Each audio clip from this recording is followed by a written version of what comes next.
මම මේ වීඩියෝ එකෙන් ඔයාලට කරන්න බලාපොරොත්තු වෙන්නේ ඔයගලන්ගේ කාබනික රසායන එහෙම නැත්නම් organic chemistry MCQ pass papers විවරණයක්. ඉතින් මම මුලින්ම පටන් ගන්නවා 2019 පේපර් එකෙන්. ඊළඟට 2019 පේපර් එකේ 7 වෙනි ප්‍රශ්නය. මොකද්ද ප්‍රශ්නය? පහත දැක්වෙන ප්‍රකාශ අතුරින් බෙන්සීන් පිළිබඳව වැරදි ප්‍රකාශය කුමක්ද? පළවෙනි එක බෙන්සීන්හි සම්ප්‍රයුක්ත මුහුම පහත දී ඇති ආකාරයට පෙන්වනු ලැබේ. ඉතින් ඔයා හොඳට බලන්න මේ දීලා තියෙන සම්ප්‍රයුක්ත මුහුම කියලා තමයි ඒගොල්ලෝ දීලා තියෙන්නේ. ඉතින් ඔයා දන්නවා මේ දීලා තියෙන සම්ප්‍රයුක්ත මුහුම නෙමෙයි සම්ප්‍රයුක්ත ව්‍යුහ.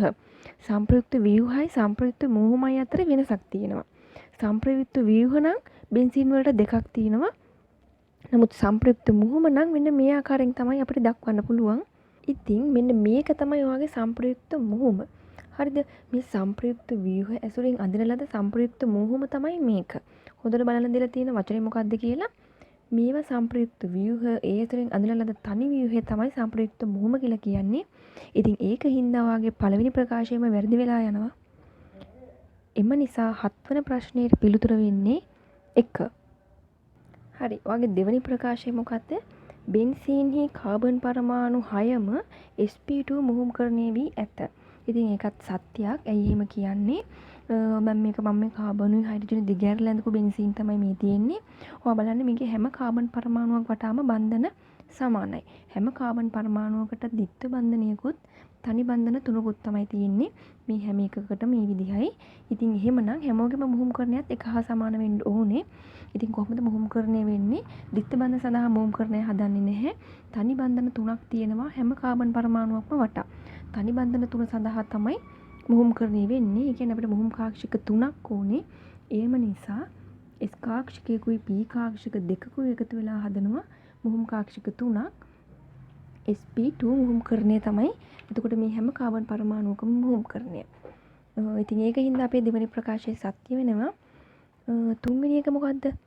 බෙන්සීන්හි ඕනෑම කාබන් පරමාණු දෙකක් අතර බන්ධන දිග 1 හා සමාන අගයක් ගනී.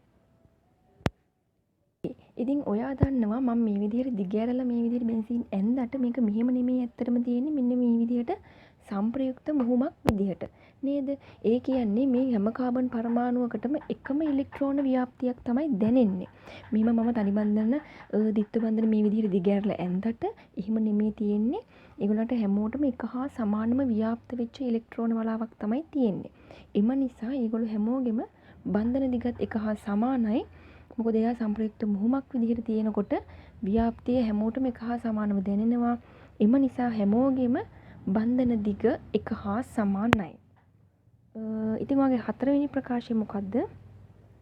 හතරවෙනි ප්‍රකාශය තමයි බෙන්සීන්හි සියලුම CCC හා CCH බන්ධන කෝණ එකම අගයක් ගනී.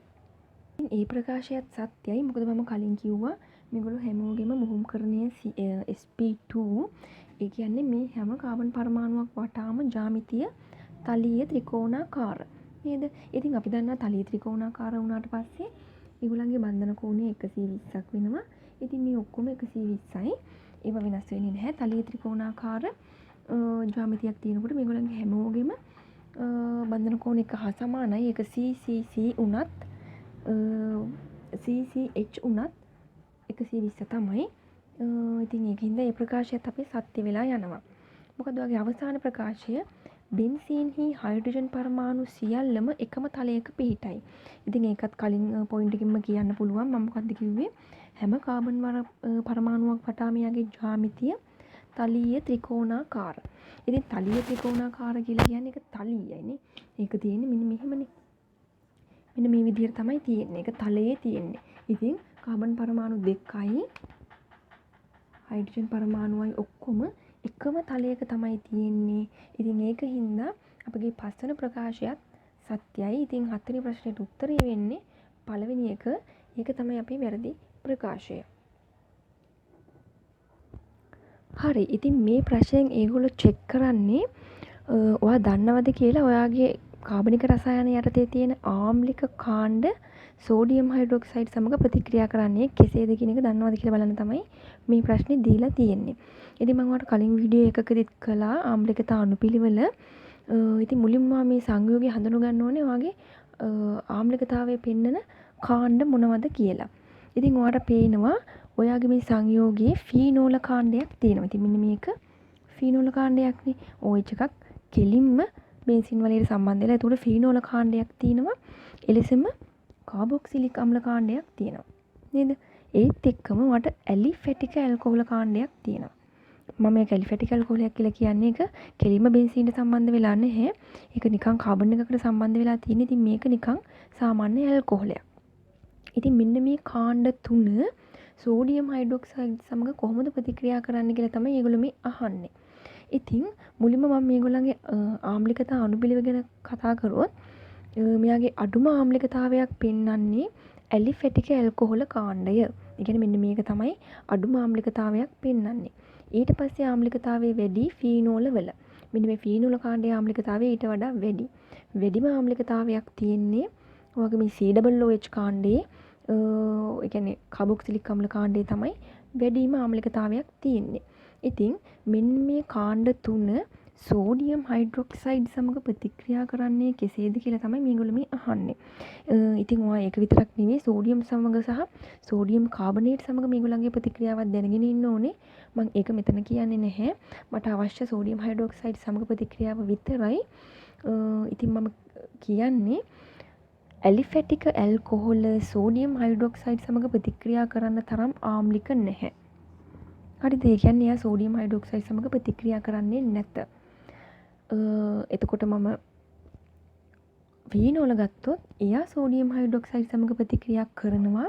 එයා ප්‍රතික්‍රියා කරනවා නම් කොහොමත් අපේ කාබොක්සිලික් අම්ලයේ ප්‍රතික්‍රියා කරන මොකද එයා ඊටත් වඩා ආම්ලිකයිනේ. ඉතින් සෝඩියම් හයිඩ්‍රොක්සයිඩ් සමග ප්‍රතික්‍රියා කරන්නේ ෆීනෝල කාණ්ඩයයි කාබොක්සිලික් අම්ල කාණ්ඩයයි විතරයි. ඉතින් ඔයාගේ උත්තර පහ දිහා බැලුවම ඔයාගේ ඇලිෆැටික් ඇල්කොහොලට මුකුත්ම නොවී තියෙන්න ඕනේ. එහෙම උත්තර තියෙන්නේ 2යි 4යි 5යි. ඉතින් අපිට පළවෙනි උත්තරයයි තුන්වෙනි උත්තරයයි දැන් කපලා දාන්න පුළුවන්. ඊට පස්සේ ඔයාගේ ඇල්කොහොල මොකද ෆීනෝල කාණ්ඩයයි කාබොක්සිලික් අම්ල කාණ්ඩය කියන දෙකම සෝඩියම් හයිඩ්‍රොක්සයිඩ් සමග ප්‍රතික්‍රියා කරලා ඒගොල්ලන්ගේ ලවණය හදලා තියෙන්න ඕනේ. ඉතින් එහෙම උත්තරයකට තියෙන දෙවෙනි එකේ ෆීනෝල කාණ්ඩයයි කාබොක්සිලික් අම්ල කාණ්ඩයයි දෙකම ප්‍රතික්‍රියා කරලා ලවණය හදලා තියෙනවා. ඒක හින්දා වගේ 13 වෙනි ප්‍රශ්නෙට උත්තරය වෙන්නේ දෙවෙනි එක. හරි, ඊළඟට ඔයාලගේ ඒ පේපර් එකේම 17 වෙනි ප්‍රශ්නය ඒකේ ඩයසෝනියම් ලවණය පිළිබඳව වැරදි ප්‍රකාශය කුමක්ද කියලා තමයි අහන්නේ. පළවෙනි එක ඇනිලීන් HNO2 සමග 0.5 අතරදී ප්‍රතික්‍රියා කරවීමෙන් ඩයසෝනියම් ලවණය ලබාගත හැක. ඉතින් මේක නම් ගොඩාක් ප්‍රසිද්ධ ප්‍රතික්‍රියාවක්. ඔයා දන්නවා ඇනිලීන් 0.5 අතර HNO2 සමග ප්‍රතික්‍රියා කරාම තමයි අපිට ඩයසෝනියම් ලවණය ලැබෙන්නේ. ඉතින් මේක ගොඩක් වැදගත් වෙන්නේ උෂ්ණත්වය. මොකද උෂ්ණත්වය අනිවාර්යෙන් අඩු වෙන්න ඕනේ 0.5 අතර වෙන්න ඕනේ ඩයසෝනියම් සෝල්ට් එක ලබා ගන්න නම්. හදිසියව උෂ්ණත්වය ඉහළ ගියොත් එහෙම ඒක ඩයසෝනියම් සෝල්ට් වලින් නතර වෙන්නේ නැහැ. ඒක කෙලින්ම ෆීනෝල් කාණ්ඩයේ බවට පත් වෙනවා. ඉතින් 0.5 අතර පවත්ව ගත්තොත් විතරයි අපිට ඩයසෝනියම් ලවණය හම්බෙන්නේ. ඉතින් ඒක හින්දා අපේ පළවෙනි ප්‍රකාශය නිවැරදි. දෙවෙනි එක ඩයසෝනියම් ලවණය Ki සමග ප්‍රතික්‍රියා කළ අයඩෝ බෙන්සීන් ලබා දෙයි. ඉතින් මේ ඩයසෝනියම් ලවණය යටතේ ප්‍රතික්‍රියාවලදී ඔයගේ මේ Cl, Br, Cn සහ I වදින එක වෙනම කතා කරනවා. ඉතින් ඒකදී වෙන කතා කළොත් Cl, Br, Cn තුනටම copper chloride, copper bromide, copper cyanide එක්ක ඒගොල්ලන්ගේ සාන්ද්‍ර HCl, සාන්ද්‍ර HBr සහ KCN යෙදීමට සිද්ධ වෙනවා. නමුත් ඔයාට I ගහ ගන්න ඕන නම් අයඩින් එකක් ගහ ගන්න ඕන නම් Ki ටිකක් දාලා රත් කරාම ප්‍රමාණවත්. විශේෂත්ව ලොකුවට දෙන්න ඕනේ නැහැ. මේගොල්ලන්ට නම් සාන්ද්‍ර HCl සමග කොපර් ක්ලෝරයිඩ් මේ විදිහට මේ තුනටම යොදන්න ඕනේ. මේකට Ki ටිකක් දාලා රත් කළාම අපිට අයඩින් කාණ්ඩය ගහ ගන්න පුළුවන් බෙන්සීන් වලට. ඉතින් ඒක වෙනම මතක තුන මගේ ලොකු ලොකු තත්ත්ව මේකට අවශ්‍ය නැහැ. Ki දාලා රත් කිරීම පමණක් ප්‍රමාණවත් අයඩින් ගසා ගැනීමට. ඉතින් ඒක වෙනම මතක තියාගන්න. ඉතින් ඒක හින්දා ඔයාගේ දෙවෙනි ප්‍රකාශයත් සත්‍ය වෙනවා. එතකොට ඒගොල්ලෝ කියන තුන්වෙනි ප්‍රකාශය තමයි ඩයසෝනියම් අයනයට ඉලෙක්ට්‍රොෆයිලයක් ලෙස ක්‍රියා කර හැක. හරි. ඉතින් ඔයාගේ ඒ ප්‍රකාශයත් හරි. කොහොමද ඒක එහෙම වෙන්නේ? ඩයසෝනියම් ලවණයේ ඔයා දන්නවා මෙතන N2 ධනායනයක් තියෙන්නේ. ඉතින් එයාට ලේසියෙන්ම මේ විදිහට බෙන්සීන් වලේ තියෙන මේ බන්ධනය කඩලා එයාගේ ධනාරෝපණය නැති කරගෙන නයිට්‍රජන් බවට පත් වෙන්න පුළුවන්. එතකොට අපි බෙන්සීන් වලේට මොකද වෙන්නේ? ධනාරෝපණයක් ලැබෙනවා. මෙන්න මේ විදිහට මේ ධනාරෝපණය අපි මේ බෙන්සීන් වලේ පුරා විස්ථානගත වෙලා තියෙනවා. ඉතින් මෙහෙම ධනාරෝපණයක් මෙයාට තියෙනවා කියන්නේ මෙයා ඉලෙක්ට්‍රෝන වලට කැමතියි. ඉලෙක්ට්‍රෝන තියෙන කාණ්ඩයක් තිබ්බොත් එයත් එක්ක මෙයා ප්‍රතික්‍රියා කරන්න කැමතියි. ඉතින් ඉලෙක්ට්‍රෝන වලට කැමතියි කියන්නේ එයා ඉලෙක්ට්‍රොෆයිලයක්. ඉතින් ඒකින්ද ඔයාගේ ඩයසෝනියම් ලවණයට ඉලෙක්ට්‍රොෆයිලයක් ලෙස ක්‍රියා කළ හැක. මෙන්න මේ ආකාරයෙන් නයිට්‍රජන් වලට ගැලවී යෑමේ හැකියාව නිසා ඩයසෝනියම් ලවණයට ඉලෙක්ට්‍රොෆයිලයක් ලෙස එහෙම නැත්නම් ඉලෙක්ට්‍රෝන කැමති. ඉලෙක්ට්‍රෝන වලට කැමති එයා. එයාට ඉලෙක්ට්‍රොෆයිලයක් ලෙස ක්‍රියා කළ හැක. එම නිසා ඔයාගේ තුන්වන ප්‍රකාශයත් සත්‍ය වෙනවා. ඊළඟට ඔයාගේ හතරවන ප්‍රකාශය ඩයසෝනියම් ලවණයෙහි ජලීය ද්‍රාවණයක් රත් කළ විට එය වියෝජනය වී බෙන්සීන් ලබා දෙයි. හරි. ඉතින් ඔයා දන්නවා ඩයසෝනියම් ලවණයෙන් අපිට බෙන්සීන් හදන්න පුළුවන්. නමුත් රත් කිරීම පමණක් ඒ සඳහා ප්‍රමාණවත් නැහැ. ඒත් එක්කම ඔයා H3PO2 දාලා තමයි රත් කරන්න ඕනේ. එහෙම රත් කළොත් විතරයි ඔයාට බෙන්සීන් ලබා ගන්න පුළුවන්. ඉතින් මෙතන එහෙම කියලා නැහැ. එයා කියලා තියෙන රත් කිරීම පමණක් ප්‍රමාණවත් කියලා. එහෙම බෑ. ඒක හින්දා ඔයාගේ 17 වෙනි ප්‍රකාශයේ 17 වෙනි ප්‍රශ්නයට උත්තරේ වෙන්නේ 4 වෙනි එක. මොකද අපේ 4 වෙනි ප්‍රකාශය අසත්‍යයි. ඊළඟට ඔයාගේ 5 වෙනි ප්‍රකාශයෙන් කියන්නේ ඩයසෝනියම් ලවණයෙහි භාෂ්මික මාධ්‍යයේදී ෆීනෝල සමග ප්‍රතික්‍රියා කර වර්ණවත් සංයෝග සාදයි. ඉතින් මේකත් ඉතාමත් ප්‍රසිද්ධ ප්‍රතික්‍රියාවක්. ඔයා දන්නවා ඇසෝඩයි කියන එක හදනවා. අපේ මේ ඩයසෝනියම් ලවණයි ෆීනෝලයි එකතු වෙලා. ඉතින් මේක තමයි ප්‍රතික්‍රියාව. ඩයසෝනියම් ලවණයත් එක්ක ෆීනෝල් එකතු වෙලා මෙන්න මේ කියන ඇසෝඩයි සංයෝගය හදනවා. මෙන්න මේ ඇසෝඩයි සංයෝගය කහ පාටින් තමයි අපිට පේන්නේ. තැඹිලි පාටත් හුරුයි. ඉතින් ඩයි සෑදීම සඳහා මේක ගොඩක් පාවිච්චි කරනවා. ඉතින් මේක කාබනික රසායනයේ භාවිතා වන ඉතාමත් ප්‍රසිද්ධ ප්‍රතික්‍රියාවක් ඇසෝඩයි හදනවා කියන එක. ඉතින් ඒක හින්දා ඔයාගේ 5 වෙනි ප්‍රකාශයත් සත්‍ය වෙනවා. ඊළඟ ප්‍රශ්නය 32 වන ප්‍රශ්නය. හයිඩ්‍රෝකාබන පිළිබඳව පහත දක්වා ඇති කුමන ප්‍රකාශය හෝ ප්‍රකාශ නිවැරදි වේද? මොනවද මේ හයිඩ්‍රෝකාබන කියලා කියන්නේ? හයිඩ්‍රෝකාබන කියලා කියන්නේ ඔයාගේ සංයෝගයේ තියෙන්නේ කාබන් සහ හයිඩ්‍රජන් විතරයි. හරිද? ඔක්සිජන්, ක්ලෝරින්, නයිට්‍රජන් කිසිවක් නැහැ. කාබන් සහ හයිඩ්‍රජන් විතරයි. ඉතින් පළවෙනි ප්‍රකාශය මොකද්ද? සියලුම හයිඩ්‍රෝකාබන වැඩිපුර ඔක්සිජන් සමග සම්පූර්ණයෙන් ප්‍රතික්‍රියා කරන විට කාබන් ඩයොක්සයිඩ් සහ ජලය ලබා දෙයි. ඉතින් මේ ප්‍රකාශය සත්‍යයි. ඔයා දන්නවා හයිඩ්‍රෝකාබන දහනය තමයි මේ කියලා තියෙන්නේ. හයිඩ්‍රෝකාබන අපිට සම්පූර්ණයෙන්ම දහනය කරන්න පුළුවන්. එහෙම දහනය කරාට පස්සේ යා කාබන් ඩයොක්සයිඩ් සහ ජල වාෂ්ප තමයි ලබා දෙන්නේ. ඉතින් පළවෙනි ප්‍රකාශය සත්‍යයි. දෙවෙනි ප්‍රකාශය සියලුම ඇල්කයින ග්‍රිනාඩ් ප්‍රතිකාරකයේ සමග ප්‍රතික්‍රියා කර ඇල්කයිනයිල් මැග්නීසියම් හේලයිඩ් ලබා දෙයි. ඉතින් මොකද්ද මේ කියන්නේ? හරි. ඉතින් ග්‍රිනාඩ් ප්‍රතිකාරකය ගැන කතා කරනකොට ඔයා දන්නවා ග්‍රිනාඩ් ප්‍රතිකාරකය ප්‍රතික්‍රියා කරන්නේ ආම්ලික හෝ සුළු ආම්ලිකතාවයක් දක්වන කාබනික සංයෝග සමග නේද? ඉතින් ඇයි එහෙම වෙන්නේ? ඔයා දන්නවා ග්‍රිනාඩ් ප්‍රතිකාරකය ගත්තට පස්සේ එයාගේ අණුව තුල ධන හා ඍණ ආරෝපණ විදිහට එයා බෙදලා තියෙන්නේ නේද? ඉතින් එයාට ප්‍රතික්‍රියා කළ හැක්කේ ඒ විදිහටම ධන හා ඍණ ආරෝපණ බෙදලා තියෙන සංයෝග සමග. මොකද එයා කරන්නේ එයාගේ මේ ධන ආරෝපණ කෑල්ලෙන් අපේ සංයෝගයේ ඍණ ආරෝපණයට වහර දීලා එක්ක ප්‍රතික්‍රියා කරනවා. එහෙම නැත්නම් එයාගේ ඍණ ආරෝපණ කෑල්ලෙන් අපේ සංයෝගයේ ධන ආරෝපණ කෑල්ලට පහර දීලා ප්‍රතික්‍රියා කරනවා. එතකොට අපි දන්නවා ඒ විදිහට ආම්ලික වෙන්නේ ඇල්කයින වලින් අග්‍රස්ත ඇල්කයින පමණයි. මොනවද අග්‍රස්ත ඇල්කයින කියලා කියන්නේ? අපේ කාබන් දාමයේ කෙලවර තමයි ඇල්කයින පාර්ට් එක තියෙන්න ඕනේ නේද? ඒ කියන්නේ මෙන්න මේ වගේ ඇල්කයිනයක්. ඒ කියන්නේ ඒකේ එක කෙලවරකට හයිඩ්‍රජන් පරමාණුවක් තමයි සම්බන්ධ වෙලා තියෙන්නේ. ඉතින් මේ වගේව තමයි අග්‍රස්ත ඇල්කයින. මෙන්න මේ අග්‍රස්ත ඇල්කයිනයට පමණයි ඇල්කයින වලින් ආම්ලික විය හැක්කේ. මොකද මේ හයිඩ්‍රජන් එක මත ධනාරෝපණයකුත් ඊට ඒ සම්බන්ධ කාබන් පරමාණුවකට ඒ කියන්නේ අපේ ඇල්කයින් කාණ්ඩයේ කාබන් පරමාණුවට ඍණ ආරෝපණයකුත් ලැබිලා තියෙනවා. ඉතින් අනිකුත් සියලුම ඇල්කයින මේ වගේනේ. ඒගොල්ලන්ට අග්‍රස්ත ඇල්කයිනයක් නැහැ. ඒ කියන්නේ දෙපැත්තෙම තියෙන ආර් කාණ්ඩ. ඒගොල්ලන්ට කිසිම ආම්ලිකතාවයක් දැක්වීමේ හැකියාවක් නැහැ.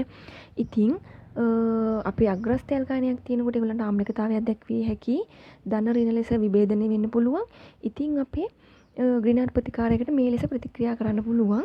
මෙයාගේ මේ ධන ආරෝපණ කෑල්ලෙන් ඍණ කාබන් එකට පහර දෙනවා. ඍණ පාට් එකකින් ධන හයිඩ්‍රජන් එකට පහර දීලා ඒගොල්ලෝ ප්‍රතික්‍රියා කරනවා. එතකොට මෙන්න මේ විදිහට ප්‍රතික්‍රියාව සිද්ධ වෙනවා. මෙතන CH4 මේ CH3 එකත් එක්ක මේ හයිඩ්‍රජන් එක එකතු වෙලා CH4 වෙනවා. මේක නිකන් අපේ මේ MgBr පාට් එකත් එක්ක ප්‍රතික්‍රියා කරලා මේ විදිහට ප්‍රතික්‍රියා කරනවා. එහෙම ප්‍රතික්‍රියා කිරීමේ හැකියාව ලැබුණේ මෙතන ධන ඍණ ලෙස විභේදනය වෙච්ච ආම්ලික කාණ්ඩයක් තිබිච්ච නිසා. ඉතින් ඔයගේ අනිකුත් ඇල්කයින වල ඒ විදිහට ධන ඍණ විදිහට විභේදනය වෙලා නැහැ. එම නිසා ග්‍රීන්හාර්ට් ප්‍රතිකාරකයේ සමග ප්‍රතික්‍රියා කළ නොහැක. හරිද? ඉතින් මෙයා අපිට උත්තරේ කියලා තියෙන සියලුම ඇල්කයින ග්‍රීන්හාර්ට් ප්‍රතිකාරකයේ සමග ප්‍රතික්‍රියා කරයි. සියලුම ඇල්කයින නෙවෙයි අග්‍රස්ත ඇල්කයින වලට පමණයි ග්‍රීන්හාර්ට් ප්‍රතිකාරකයේ සමග ප්‍රතික්‍රියා කළ හැක්කේ. එම නිසා අපගේ එම ප්‍රකාශය අසත්‍ය වෙනවා. හරිද? ඊළඟ ප්‍රකාශය මොකද්ද? අතු බෙදුණු ඇල්කේනයක තාපාංකය එම සාපේක්ෂ අණුක ස්කන්ධයේම ඇති අතු නොබෙදුණු ඇල්කේනයක තාපාංකයට වඩා වැඩි. ඕනෝක තමයි ප්‍රකාශය. හරි. ඉතින් තාපාංකය ගැන කතා කරනකොට ඔයාගේ කාබනික රසායනයේදී තාපාංකය රඳා පවතින්නේ කාරණා දෙකක් මත. එකක් තමයි අණුක ස්කන්ධය, අනිත් එක තමයි අන්තර් ආකර්ෂණ බල. අණුක ස්කන්ධය වැඩි නම් එයාගේ තාපාංකය වැඩි, අන්තර් ආකර්ෂණ බලත් වැඩි නම් එයාගේ තාපාංකය වැඩි. ඔන්නෝක තමයි තාපාංකය සම්බන්ධ කතාව. ඉතින් මෙතන කියලා තියෙනවා අණුක ස්කන්ධය ඒගොල්ලන්ගේ සමානයි. ඉතින් අපිට සංසන්දනය කරන්න වෙන්නේ එහෙනම් අන්තර් ආකර්ෂණ බල. ඉතින් මොකක්ද කියලා තියෙන්නේ? ඇල්කේන දෙකක් තියෙනවා. දෙකේම අණුක ස්කන්ධ සමානයි කියන්නේ ඒගොල්ලන්ගේ කාබන් සංඛ්‍යාව සමානයි. මෙන්න මේ වගේ එකක දාම නැහැ, අනිත් එකේ දාම තියෙනවා. හරිද? ඉතින් මේ දෙකේ දාමය මගින් අන්තර් ආකර්ෂණ බලයට මොකද්ද වෙන්නේ කියලා තමයි අපි දැන් බලන්න ඕනේ. ඉතින් මෙන්න මේ වගේ දාමයක් තියෙනකොට ඔයාගේ අන්තර් ආකර්ෂණ බල අඩු වෙනවා. ඒ කියන්නේ මෙන්න මේ විදිහට දාමයක් තියෙනවා කියලා කියන්නේ අණු අතර ත්‍රිමාන අවහිරතාවයක් ඇති වෙනවා නේ.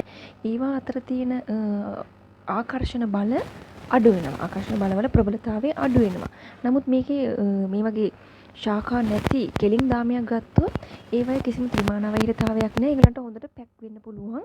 එක මත එක පැක් වෙලා ඒගොල්ලන්ගේ අන්තර් ආකර්ෂණ බල ප්‍රබලතාවය ඉහළයි.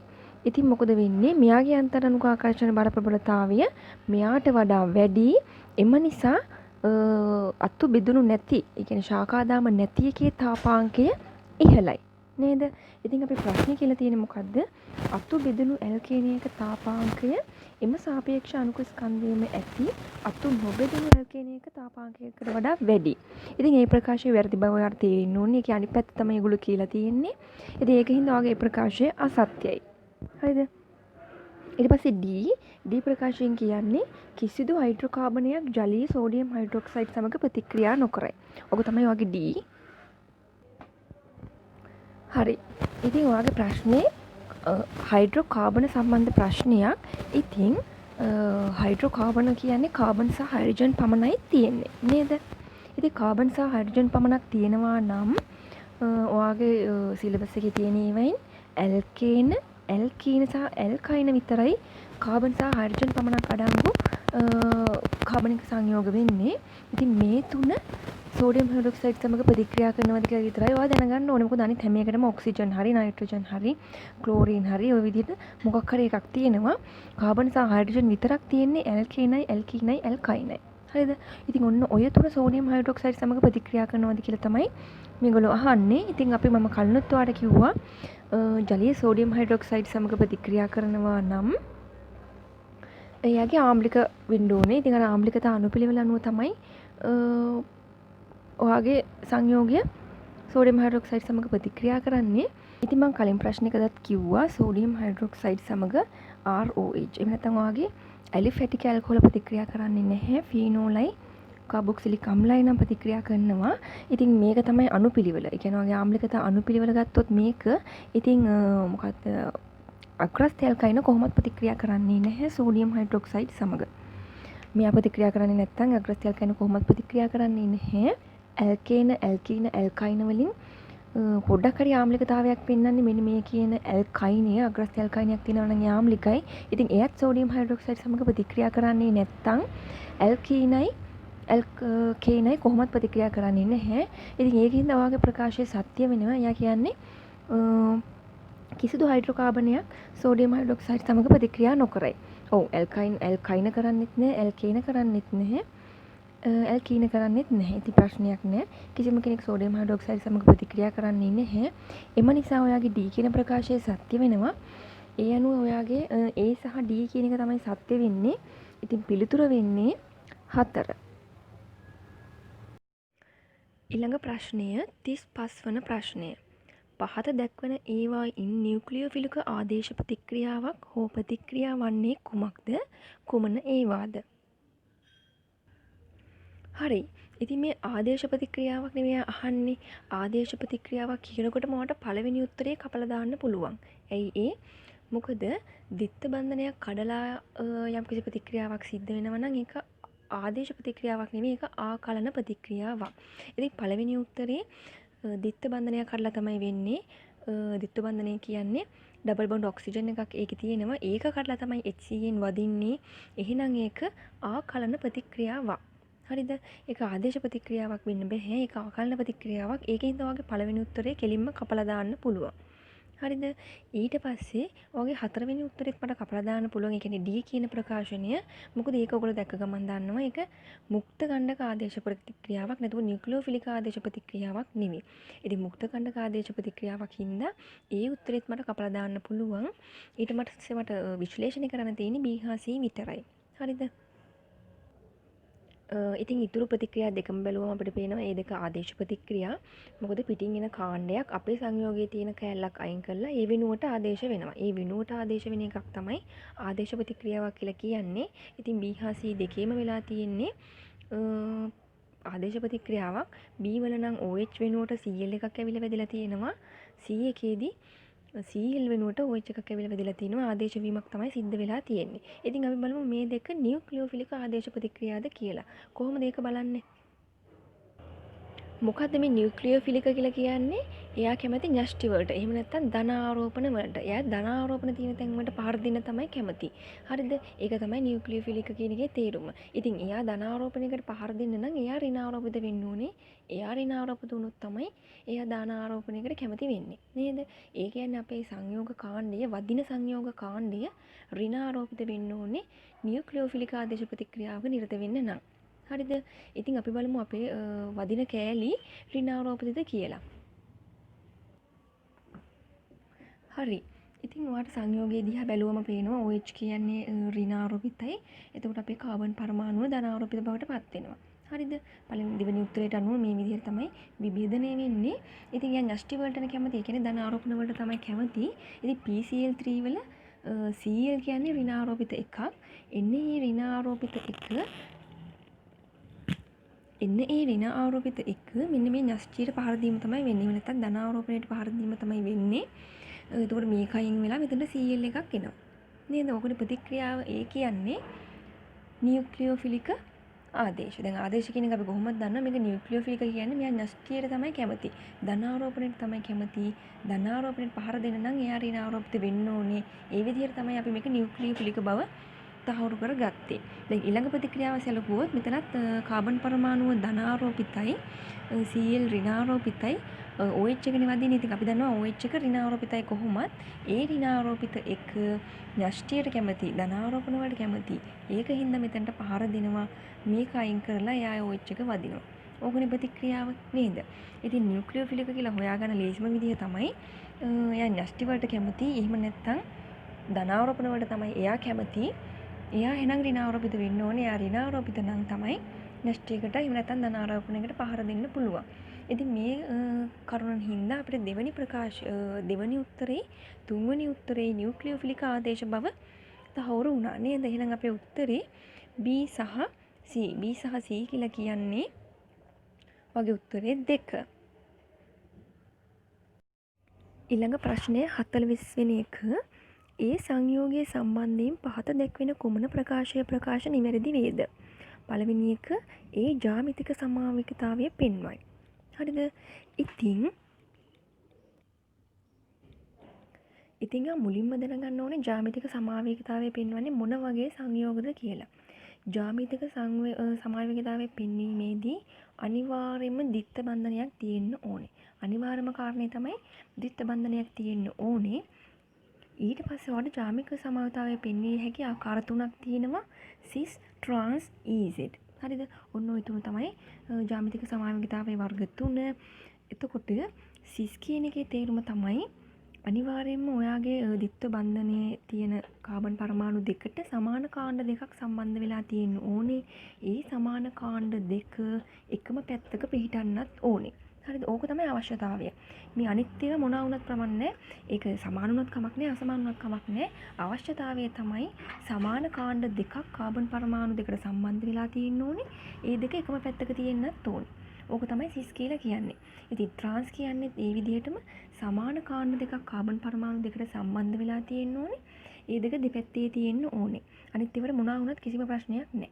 EZ වෙන්න නම් ඔයාගේ කාබන් පරමාණු දෙකට සම්බන්ධ වෙලා තියෙන සියලුම කාණ්ඩ අසමාන වෙන්න ඕනේ. එකිනෙකට අසමාන වෙන්න ඕනේ. ඒ කියන්නේ R1 R2 R3 R4 ඔය විදිහට ඒගොල්ලෝ සමාන වෙන්න බෑ. කාණ්ඩ හතරම අසමාන වෙන්න ඕනේ. එහෙමනම් එයා පෙන්වන්නේ EZ සමාවේවික තාවය. තේරුණාද? හරි. දැන් ඔයාලට දීලා තියෙන සංයෝගය බලන්න. මේ තියෙන ඔයාලට දීලා තියෙන සංයෝගය. ඉතින් මේකෙදි ජ්‍යාමිතික සමාවිකතාවය දක්වන්න නම් අනිවාර්යයෙන්ම ද්විත්ව බන්ධනයක් තියෙන්න ඕනේ. හරි. ඔයගේ සංයෝගයේ ද්විත්ව බන්ධනයක් තියෙනවා. ඉතින් ඊට පස්සේ කාණ්ඩ ගැන බැලුවට පස්සේ ඔයාලට පේනවා කාණ්ඩ දිහා බැලුවම ඔයාලට පේන මේ කාණ්ඩ හතරම එකිනෙකට අසමානයි. මෙතන හයිඩ්‍රජන් එකක් තියෙනවා, මෙතන CH3 එකක් තියෙනවා. මේ කාණ්ඩයත් එකිනෙකට අසමානයි. ඒ කියන්නේ අපිට තියෙන්නේ කාණ්ඩ හතරම අසමාන ද්විත්ව බන්ධනයකට බෙදලා තියෙනවා. ඉතින් එයාට ජ්‍යාමිතික සමාවිකතාවය පෙන්විය හැකි මොකද්ද වර්ගය? EZ. නේද? මොකද මං කිව්වේ EZ පෙන්නනවා. එයාගේ කාණ්ඩ හතරම අසමාන නම් එයා EZ තමයි පෙන්වන්නේ. ඉතින් මෙයාට EZ කියන ජ්‍යාමිතික සමාවිකතාවයේ වර්ගය පෙන්වන්න පුළුවන්. ඒකින්ද ඔයාගේ ඒ කියන ප්‍රකාශය සත්‍යයි. දෙවෙනි කාරණය ඒ ප්‍රකාශ සමාවිකතාවය නොපෙන්වයි. හරි. ඔයාගේ යම්කිසි කාබනික සංයෝගයකට ප්‍රකාශ සමාවියකතාවය පෙන්වීමට තිබිය යුතු අවශ්‍යතාවය කුමක්ද? මොකද්ද වෙන්න ඕනේ? ඔයාගේ සංයෝගයේ කාබන් පරමාණුවක් තියෙන්න ඕනේ අසමාන කාණ්ඩ හතරක් බැඳිලා. දැන් මෙන්න මේ වගේ මේ carbon පරමාණුවට R1 R2 R3 R4 කියලා අසමාන කාණ්ඩ හතරක් බැඳිලා තියෙනවා. එහෙමනම් ඔයාගේ සංයෝගය ප්‍රකාශ සමාවියකතාවය දක්වනවා. හරිද? හරිම ලේසි. අසමාන කාණ්ඩ හතරක් බෙදලා තියෙනවා නම් ප්‍රකාශ සමාවිතාවය දක්වනවා. ඉතින් ඔයාගේ සංයෝගය දිහා බලන්නකෝ. ඔයාගේ සංයෝගය මම මෙතන දිගහැරලා ඇඳ එක පෙන්වන්න ඕනේ හින්දා මෙන්න මේ කාබන් පරමාණු සැලකුවොත් එයාට අසමාන කාණ්ඩ හතරක් තමයි සම්බන්ධ වෙලා තියෙන්නේ. එකක් හයිඩ්‍රජන් එකක්, අනිත් එක OH එකක්, අනිත් එක CH3 එක, අනිත් එක මෙන්න මේ ලොකු කාණ්ඩය. මොකක් වුණත් ලොකු වුණාට කමක් නැහැ. ඒක කාණ්ඩයක්නේ. ඒකත් අසමානයි. ඉතින් කාණ්ඩ හතරම අසමානයි. ඉතින් ඔයාගේ මෙන්න මේ කාබන් පරමාණුව ප්‍රකාශ සමාවිකතාවය දක්වනවා. එම නිසා ඔයාගේ සංයෝගය ප්‍රකාශ සමාවික වෙනවා. තේරුණාද? දැන් ඔයාලට අනිත් කාබන් පරමාණු චෙක් කරලා බලන්න පුළුවන්. අනිත් එකකවත් කාණ්ඩ හතරම මේ අසමානීව සම්බන්ධ වෙලා නැහැ. මෙන්න මේ කාබන් පරමාණු විතරයි අසමාන එකකට සම්බන්ධ වෙලා තියෙන්නේ. ඉතින් ඒකින්ද ඔයාගේ මේ සංයෝගය ප්‍රකාශ සමාවිකයක් වෙනවා. එම නිසා ඔයාගේ දෙවන කාරණය අසත්‍ය වෙනවා. හරිද? ඊළඟ තුන්වෙනි පොයින්ට් එක ඒ පිරිඩීනියම් ක්ලෝරයිඩ් PCC සමග ප්‍රතික්‍රියා කිරීමෙන් ලැබෙන ඵලය ප්‍රකාශ සමාවිකතාවයෙන් පෙන්වයි. හරි. ඉතින් ඔයා දන්නවා ඔයාගේ සංයෝගයකට PCC දැම්මොත් මොකද PCC වල රියැක්ෂන් එක PCC වලින් කරන්නේ ඔගේ ඇල්කොහොල් කාණ්ඩයක් තියෙනවා නම් ඒක කීටෝන කාණ්ඩයක් හරි ඇල්ඩිහයිඩ් කාණ්ඩයක් හරි බවට පත් කරනවා. ඉතින් මේක තමයි ඔයාගේ තියෙන ඇල්කොහොල් කාණ්ඩය. ඉතින් එයා තමයි PCC එක්ක ප්‍රතික්‍රියා කරලා දැන් මෙතනදී නම් කීටෝන කාණ්ඩයක් බවට පත් වෙනවා. ඉතින් PCC දැම්මම වෙන්නේ මේ OH එක කීටෝන කාණ්ඩයක් බවට පත් වෙනවා. නේද? හරි. ඉතින් දැන් මොකක්ද ඔයාගේ සංයෝගයට සිද්ධ වුණේ? මෙන්න මේ කාණ්ඩ දෙකම සමාන වුණා. නේද? ඉතින් මෙතන තියෙන්නේ ඒකමයි මෙතන තියෙන්නේ ඒකමයි දෙකේම තියෙන එකම කාණ්ඩය. හරිද?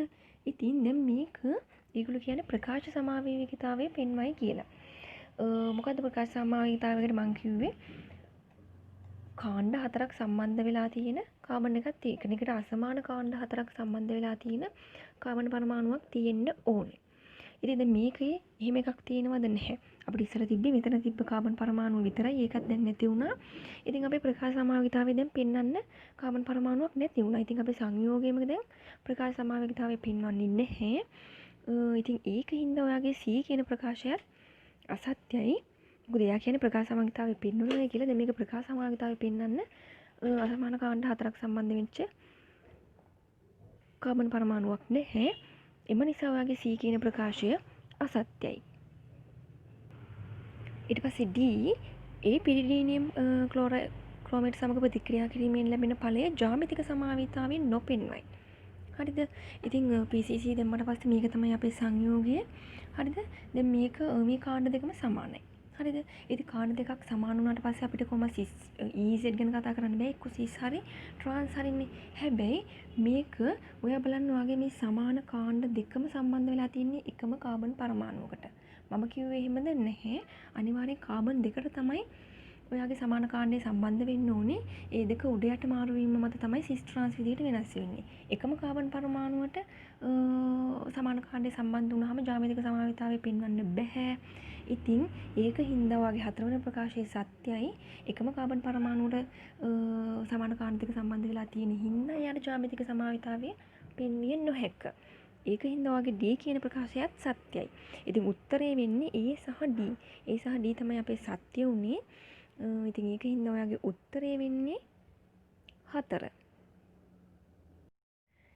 ඊළඟට ඔයාගේ 46 වන ප්‍රශ්නය රියැක්ෂන් එකක් දීලා තිනවා අහන්නේ පළවෙනි ප්‍රකාශය කියනවා ප්‍රතික්‍රියාව නියුක්ලියෝෆිලික ආකලන ප්‍රතික්‍රියාවකි ඊළඟට ද්විතීයික කාබෝකැටායනයක් ප්‍රතික්‍රියාවක අතරමැදියක් ලෙස පහත දක්වන ප්‍රතික්‍රියාවදී සෑදේ. ඔන්න ඔක තමයි ප්‍රශ්නය. අපි බලමු කොහොමද කරන්න කියලා. ඉතින් මම කිව්වේ මොකද්ද ආකලන ප්‍රතික්‍රියාවක් නම් දිත්ත බන්ධනයක් තියෙනවනේ දිත්ත බන්ධනය කැඩලා සිද්ධ වෙන ප්‍රතික්‍රියාවක් එක ආකලන ප්‍රතික්‍රියාවක්. හරි. ඉතින් ඒක නම් හරි මේක ආකලන ප්‍රතික්‍රියාවක් තමයි. ඊට පස්සේ බලන්න ඕනේ මේක නියුක්ලියෝෆිලික ආකලන ප්‍රතික්‍රියාවක්ද කියලා. ඉතින් මම මොකද්ද කිව්වේ නියුක්ලියෝෆිලික නම් එයා නැස්ටි වලට එහෙම නැත්නම් ධන ආරෝපණ වලට තමයි කැමති. නේද? ඉතින් ඔයා හිතලා බලන්න ඔයාගේ මේ HBr එකේදී මුලින්ම වදින්නේ මොකද්ද? H+1. H+1 මේ දිත්ත බන්ධනයට වදින එක තමයි වෙන්නේ. නේද? H+1 දිත්ත බන්ධන වදින එකට පළවෙනි පීවර අණුව තමයි ඔයාගේ නම දෙන්නේ. දැන් දෙවෙනියට Br- වදිනවා. Br- වදින එක අණුව නෙමෙයි ඔයාගේ ප්‍රතික්‍රියාවේ නම දෙන්නේ මුලින්ම වදින එක අණුව. ඉතින් මුලින්ම වදින්නේ හයිඩ්‍රජන් නම් හයිඩ්‍රජන් ධන අයනයේ වදින ආකාරය අනුව තමයි නම තීරණය වෙන්නේ.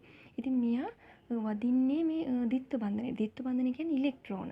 එහෙනම් එයා ඉලෙක්ට්‍රෝන වලට කැමති වෙලා තමයි ප්‍රතික්‍රියාව සිද්ධ වෙන්නේ. කියන්නේ මෙයා ඉලෙක්ට්‍රෝෆිලික. ඉලෙක්ට්‍රෝෆිලික කියන්නේ ඉලෙක්ට්‍රෝන වලට කැමති.